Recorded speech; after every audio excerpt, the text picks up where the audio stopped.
Well, a 6-year tradition returns next month in Irwin, a special event to benefit CASA of Northeast Tennessee. It is a very popular low country boil for a great cause.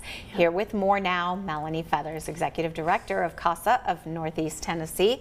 Good to have you back on the show. Thanks so much. Thanks for having me. I'm glad that this event is back. Yes. Of course, we weren't able to have it last year. That's right. That's right. Last year, of course, Hurricane Helene took us out, but we are really excited to be back this year.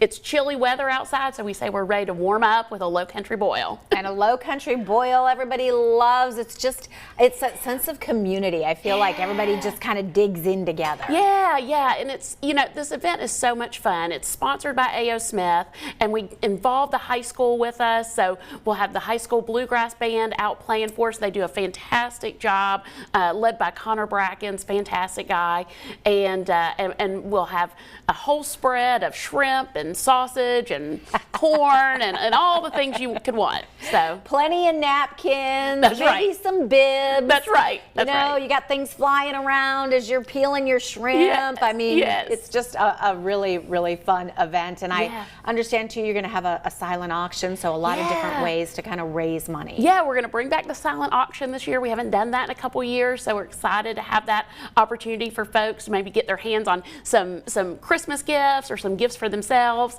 But yeah, all of it is to raise funds so that we can continue the work of supporting abused and neglected kids in the court system and in our community. And Melanie, I know so many different areas covered by your organization. Last month we had kind of both of those groups on to talk about what you're doing to really help the children here in our counties. Yes, we're, last month it was me and Shannon Kern from CASA for Kids, and together we are able to serve 5 of the upper 8 counties. And next month I'll tell you some exciting news about some expansion that we're looking at.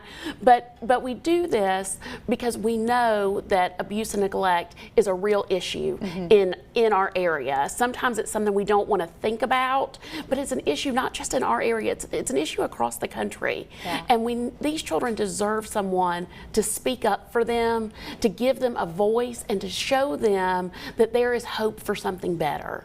And of course we say special advocate, and that person is their voice that really digs into what this child needs. That's right. And even though we are a volunteer organization, those volunteers are the ones who are those special advocates, and they're the wheels that make this organization turn. But we've got to have funding so that we can offer them high quality training, offer them the supplies that they need to be able to do this work, and make sure that they have ongoing support. And so that's what this funding goes to, is to make sure that we have a program that is high quality so that these children are getting the best possible advocacy. And of course you can be part of that November 8th. That's right, November 8th, 6 p.m. at the Bramble. We still have some tickets left, so it is filling up. So please get your tickets soon. All right, and there is that number right there on the screen where you can call to be part of the 6th annual Low Country Boil. Of course, all happening there at the Bramble. Beautiful facility right there in downtown Irwin, supporting CASA of Northeast Tennessee.